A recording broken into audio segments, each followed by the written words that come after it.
ये 43वें श्लोक में कह रहा है कुल धर्म खत्म हो जाएगा, सनातन धर्म भी खत्म हो जाएगा। सबसे राय लोगे पागल हो जाओगे। जिस दिन बोल दूंगा ना और जिस दिन उसको खोल दूंगा पब्लिक पागल हो जाएगी। कितनी लड़ाई।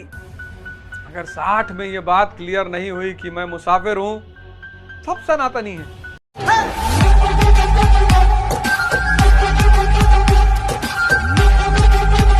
फिर तो मैं कुछ कह ही नहीं सकता। लेकिन अगर आपका इस शो से जीवन बदल रहा है तो मुझे फीस जरूर दीजिए। पारिश्रमिक शुल्क दिए बिना फायदा पूरा कभी नहीं मिलेगा, क्योंकि जो भी श्रम कर रहा है उसको शुल्क मिलना ही चाहिए। और मेरा शुल्क यही है, किसी नीडी आदमी की 10 रुपए की मदद करनी। कोई अगर आपसे कह रहा है भैया खाना खिला दीजिए, आज खिला दीजिए, और कोई अगर टोक रहा है उसको तुरंत 2-3 झापड़ मारिए। अच्छे काम में किसी की मत सुनिए।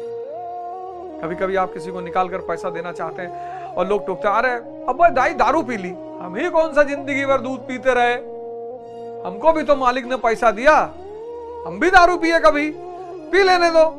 जब भी अच्छा करने का मन करे किसी की बात सुनकर रुक मत जाना, किसी की बात सुनकर रुक मत जाना। और यही तुम्हारा पारिश्रमिक है। किसी नीडी आदमी को 10 रुपए की मदद कर देना, किसी को खाना खिला देना, किसी अनाथालय में चले जाना। बच्चे होते हैं ऐसे, होली दिवाली के दिन चले जाना, मिठाई लेके चले जाना, फल लेके चले जाना, चॉकलेट लेके चले जाना। मैं वादा करता हूं तुमसे, तुम्हारे घर पे कभी कोई विपत्ति नहीं आएगी। आशीर्वाद इतना बड़ा खेल होता है। अगर 60 में ये बात क्लियर नहीं हुई कि मैं मुसाफिर हूं, तब जीवन वाकई में व्यर्थ है। पूरा जीवन एक साधना है, पूरा जीवन हर चरण में लेकिन एक स्पेसिफिक रोल प्ले करना है। 3 हथियार आपके पास है, समझ आपके पास है, धैर्य आपके पास है और संयम आपके पास है। जब आप चौथे आश्रम में पहुंचे हैं तब 3 हथियार ऑलरेडी हैं, और इस तीनों हथियार से आप मोक्ष की प्राप्ति कर जाएंगे।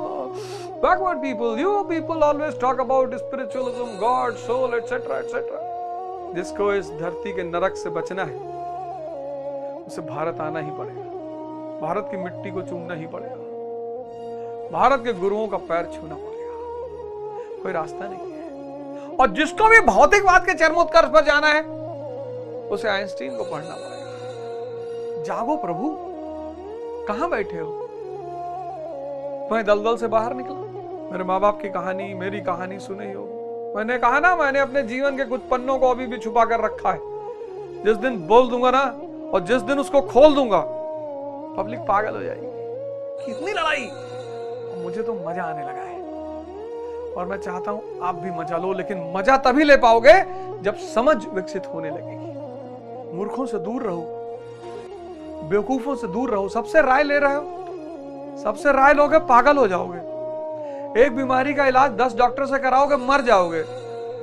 झोंका हवा का पानी करेला, मेले में जो रह जाए अकेला वो फिर अकेला ही रह जाता है। आदमी मुसाफिर है, आता है जाता है, आते जाते रास्ते में यादें छोड़ जाता है। यहां पर पहुंचकर यह बात स्पष्ट हो जानी चाहिए कि मैं तो मुसाफिर हूं। जिंदगी में किसी अपने बच्चों को छोड़कर किसी एक और बच्चे को पढ़ा देना। हर परिवार जो थोड़ा सा समृद्ध है, अगर एक बच्चे को गोद ले ले पढ़ाने के लिए, इस देश में बहुत एजुकेशन की समस्याएं खत्म हो जाएंगी। यही तो सेवा है। और क्या सेवा है? ये 43वें श्लोक में कह रहा है कुल धर्म खत्म हो जाएगा, सनातन धर्म भी खत्म हो जाएगा। वो कुल धर्म को ही सनातन धर्म मान रहा है। ये सब जाति वर्ण कुल, एक समय के बाद धर्म रूढ़ी बन जाता है। हिंदुओं को देखो, पानी चढ़ा रहे हैं शंकर जी पे, पता ही नहीं क्यों चढ़ाना है। दूध चढ़ा रहे हैं, पता ही नहीं क्यों। बहुसंख्यक को पता ही नहीं क्यों चढ़ा रहे हैं, बस सब चढ़ा रहे हैं तो आप भी चढ़ा रहे हैं। हम जब माता जी के साथ गोंडा से लखनऊ आते थे तो घाघरा नदी पड़ती थी तो माता जी 1 रुपया फेंकती थी। बहुत सारे लोग बस में फेंकते थे, तो हम पूछे कि रुपया क्यों फेंकते हो नदी में? कहे ऐसे ही फेंकते हैं। इनको सबको शाश्वत मान, कह रहा यही कुल धर्म, यही सनातन धर्म है, ये सब खत्म हो जाएगा। यही कुल धर्म, यही सनातन धर्म है।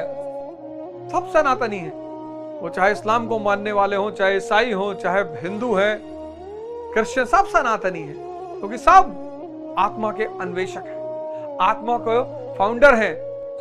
और वानप्रस्थ आश्रम में आपकी स्थिति ऐसी हो जाए 50 से 60 के वर्ष के बीच कि आप एक शुद्ध सन्यासी, चमकता हुआ चेहरा, त्याग की तरफ आगे बढ़िए, संयम का विकास करिए। तो समझ, धैर्य, संयम, तीन चीज 3 आश्रम में आपके पास विकसित हो जाएगी। ब्रह्मचर्य आश्रम क्या डेवलप करेगा? समझ। गृहस्थ आश्रम क्या डेवलप करेगा? धैर्य। और वानप्रस्थ आश्रम क्या डेवलप करेगा? संयम। और फिर जब इन 3 हथियारों के साथ आप सन्यास के आश्रम में प्रवेश करेंगे, अब जब आप सन्यास के आश्रम में प्रवेश किए तो आपके पास 3 हथियार ऑलरेडी हैं। पहला हथियार क्या है? समझ है कि जाना है। अर्जुन को देखो, एक आदमी को पकड़ रहा है, एक आदमी। तो ये 4 आश्रम, बहुत प्यारी आश्रम व्यवस्था भारत की। अर्जुन परेशान है, उसका परेशान होना स्वाभाविक है। हम सब परेशान, विचलित हो जाते हैं। परिवार, समाज, इसको छोड़ना पड़ेगा। छूटा हुआ है सर जी, छोड़ना क्या पड़ेगा? एक दिन मौत वैसे ही सब छीन लेगी। जो चीज छूट ही जानी है उसको छोड़ने में क्या दिक्कत है? सिद्धार्थ की आंखें जिंदा थी, उसने बुजुर्ग को देखा, हमने भी देखा, उसने बीमार को देखा, हमने भी देखा, उसने डेड बॉडी को देखा, हमने भी देखा। ये सब हम तीनों चीज हम भी देखते हैं। और सन्यासी हमने भी देखा, लेकिन हम बेहोश हैं। अब जो दृश्य उपलब्ध, कोई भी परेशान, अर्जुन क्यों? हम परेशान नहीं हो जाते? कोई भी परेशान हो जाएगा, अर्जुन ही क्यों परेशान होगा? हम भी परेशान होते हैं। जहां दृश्य है, दृश्य से अदृश्य की तरफ बढ़ना है। परिवार, समाज, सब दिखाई पड़ रहा है। मोक्ष, परमात्मा, इस अदृश्य के लिए इस दृश्य को छोड़ दें। पता लगा उस तरफ कुछ मिले ही ना, फिर डर नहीं लगेगा। पता ही नहीं आपको गुफा के उस पार क्या है, डर नहीं लगेगा। तुम्हारा नाम सुना है, पता नहीं मालूम, निशा नहीं मालूम। जो इस पार पहुंचा, खत्म। एक नमक की प्रतिमा समंदर में उतरी कि मैं गहराई पता करके बताऊंगी। नमक की प्रतिमा, नमक की एक नमक की मूर्ति समंदर में उतरी कि मैं इस समंदर की गहराई पता करके बताऊंगी। और गहराई तक पहुंचते पहुंचते प्रतिमा खत्म हो गई। कबीर कहते नहीं, जब मैं था तब हरि नहीं, अब हरि है मैं नाई। तो जो आदमी इधर की यात्रा करता है वो एक दिन खो जाता है। आज तक कोई बता ही नहीं पाया। जब वो मूर्ति,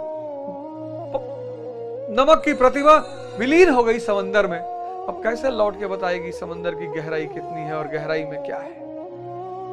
कोई लौटा ही नहीं आज तक। सिद्धार्थ गए, लौटे ही नहीं, बुद्ध लौट कर आए।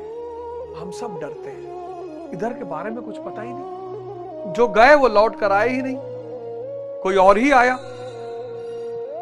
कोई और जो आया है वो कुछ बता ही नहीं पा रहा है, बस मस्त है मैं ये महायज्ञ कर रहा हूं। और आप सबको चाहता हूं कि आप इस महायज्ञ में मेरे साथ सम्मिलित हो जाएं, खुद जागे और जगाएं और इस विश्व को शांति के पथ पर ले चलें, प्रेम के पथ पर ले चलें, उत्थान के पथ पर ले चलें।